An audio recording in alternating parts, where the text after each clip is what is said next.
The news at 8 a.m. is our time. Good morning and welcome to Business Focus. Proudly brought to us by CBZ Bank, partners for success. Looking for an easy way to pay for your city or Ferrari water, for your home, your family, or your tenants? Look no further than zikimall.com. www.zikimall.com. From anywhere in the world, you can conveniently buy City of Ferrari water tokens using your Visa card, MasterCard, ZimSwitch card, or EcoCash. It's fast, secure, and available 24/7. Visit zikimall.com today and experience the convenience of paying from anywhere at any time.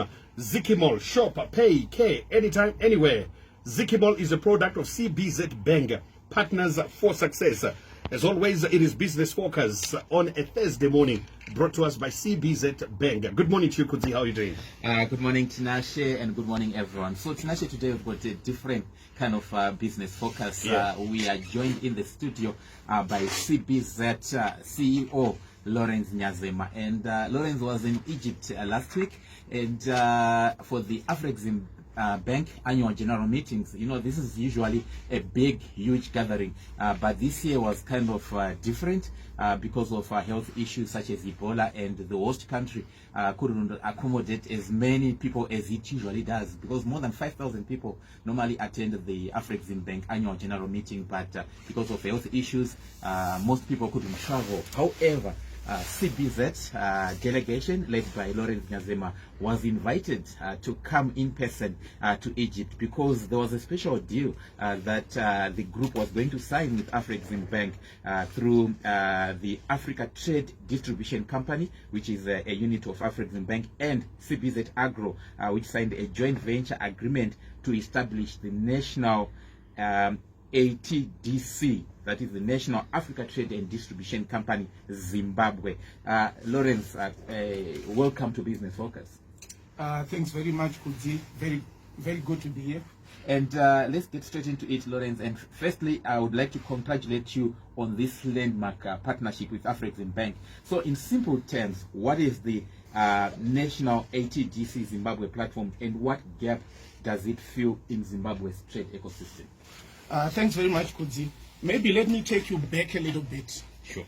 And the reason you called it landmark is we are not talking about the past, we are not talking about the present. We are talking about the future. So the question is, what do we intend to do as the African continent over the next 10 years? You will be aware that the intention is to have one monetary and economic unit across the continent. That is going to be done in phases. Phase 1 talks to trade liberalization, so free entry in terms of tariffs, in terms of goods and services. The second phase is going to be looking at the regulatory framework and macro policies across the continent. And then finally, we are going to be looking at the digital economy. So the question is, as Zimbabwe, are we ready? As Africa, are we ready? And when I look at ATDC, it is the catalyst that will enable Africa to start trading amongst itself.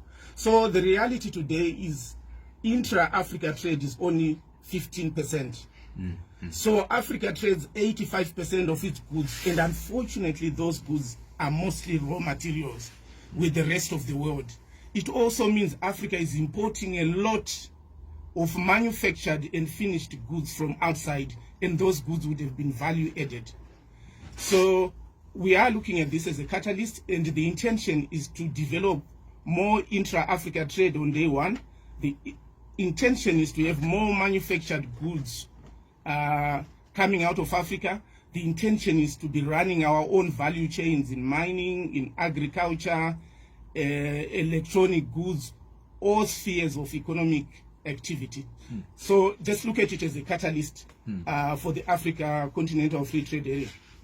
So this deal between AfreximBank and CBZ is said to be one of the first, if not the first of its nature, in terms of the National ATDC. Why do you think Zimbabwe was selected to, obviously through CBZ, to be the first of to have this position? Thank you.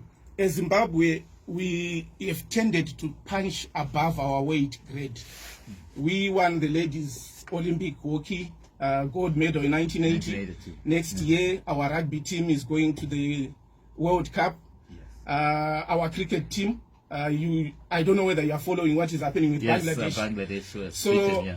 we have beaten countries like India with 1 billion people, and we are only 17 million. So we punch above our weight. But when you look at Zimbabwe, it doesn't tick a lot of boxes. So firstly, in terms of population, Nigeria has got almost 250 million. In terms of the size of the economy, South Africa is a $400 billion economy. In terms of a number of perspectives, we are not there.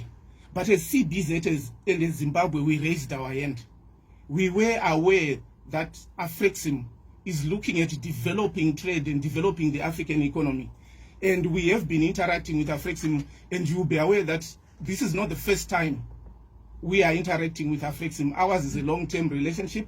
You will be aware that in 2012, they guaranteed our bond, our CBZ diaspora bond.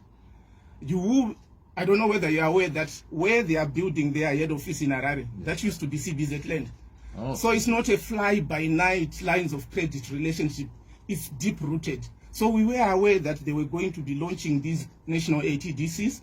We raised our hands, and because of our experience, because of our balance sheet, because of our capacity to implement, they saw us as a natural choice to be one of the first, if not the first, like you said, but not only from a Zimbabwean perspective, but from an African perspective.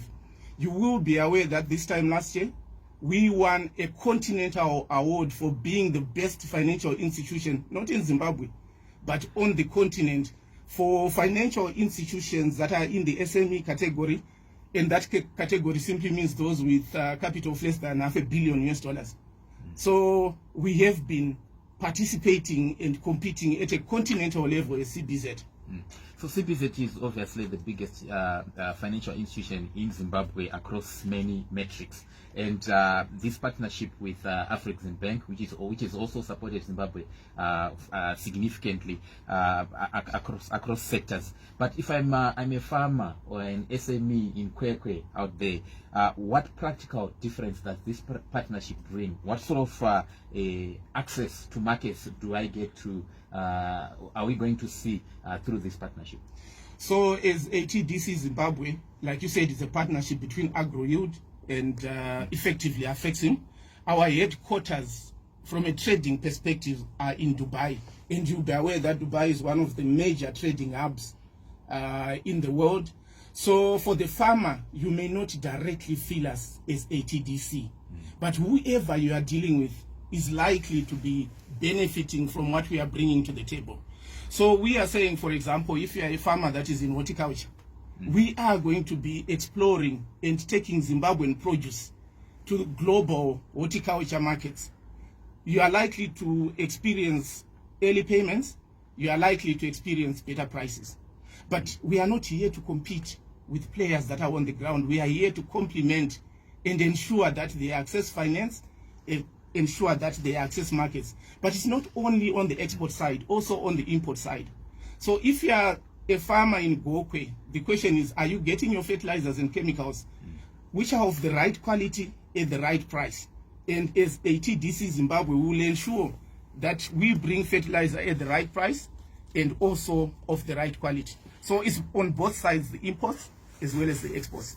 There are many Zimbabwean firms, individuals that might want to be exporting their products, and access to finance has always been a bottleneck.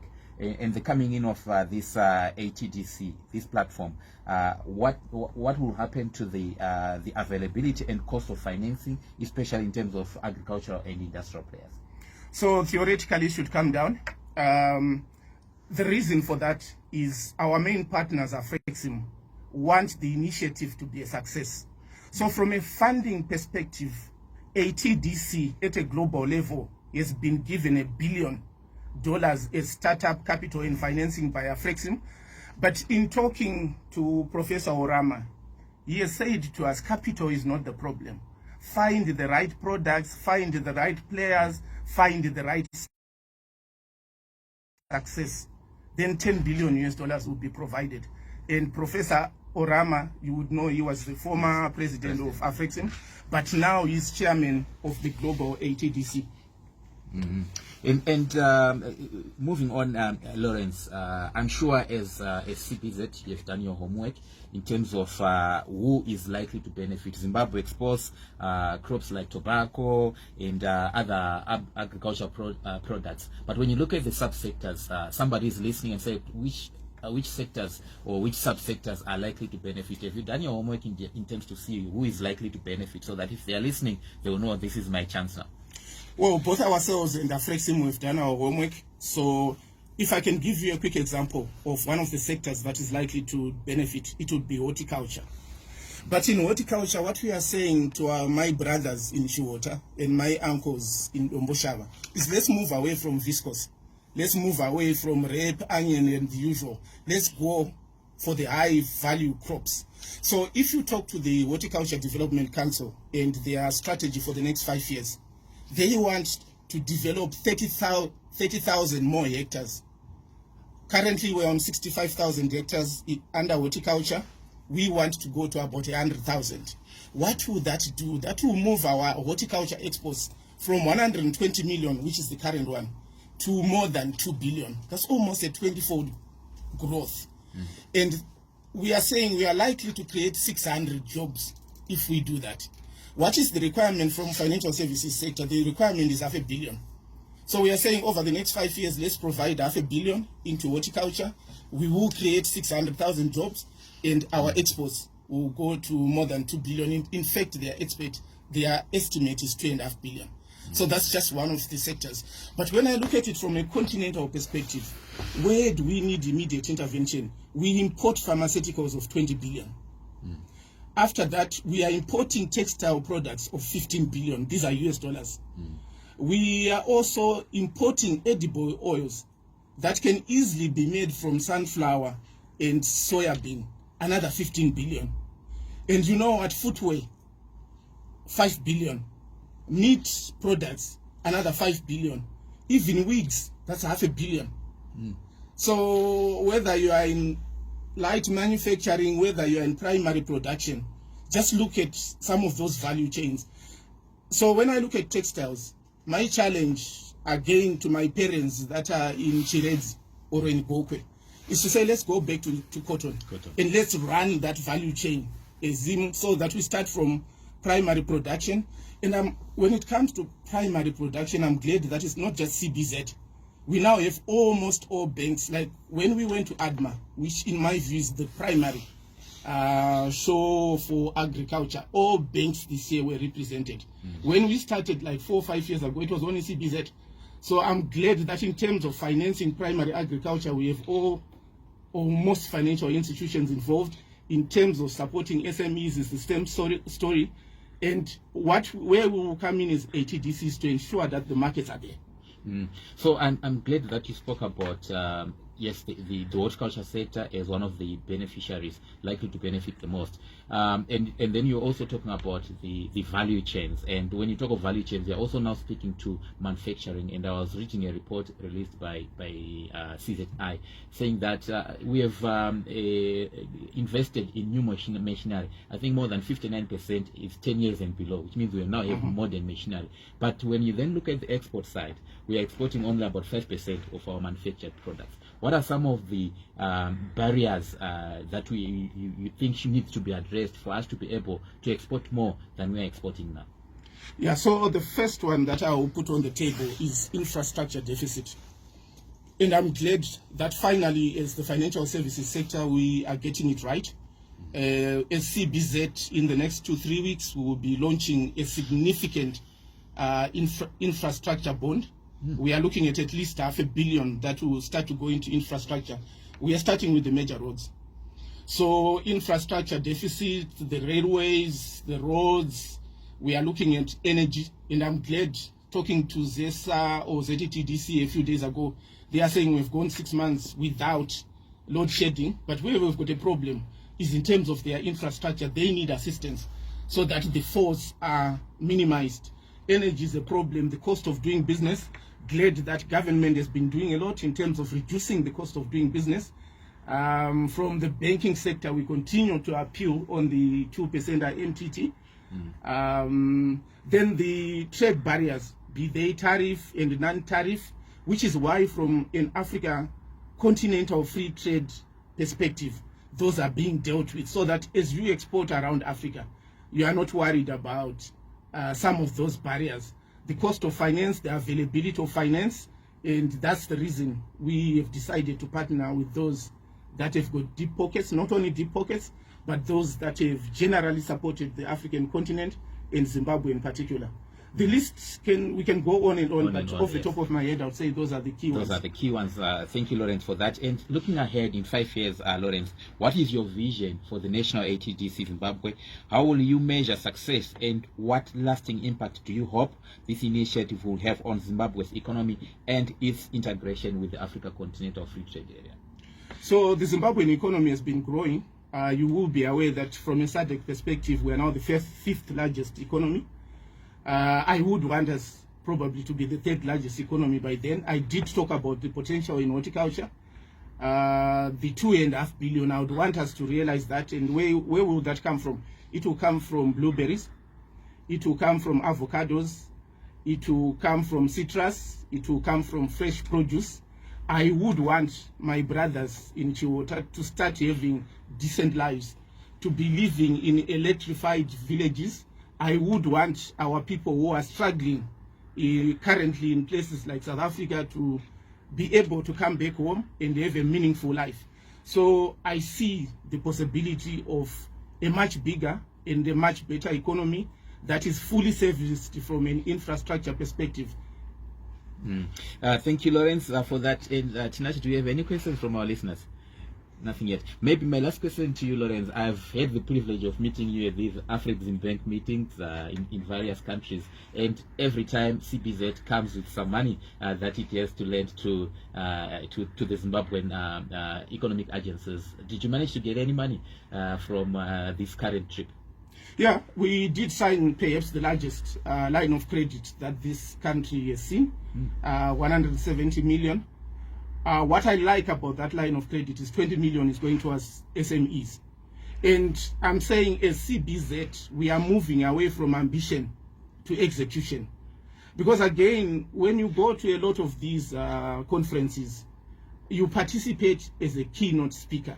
And I'm saying at a personal level, I've moved away from being a keynote speaker to an execution officer. We cannot continue to talk about our problems and potential solutions. We have to be part of the solutions, and we have to be on the execution side. Thank you, Lawrence, from that execution officer point of view.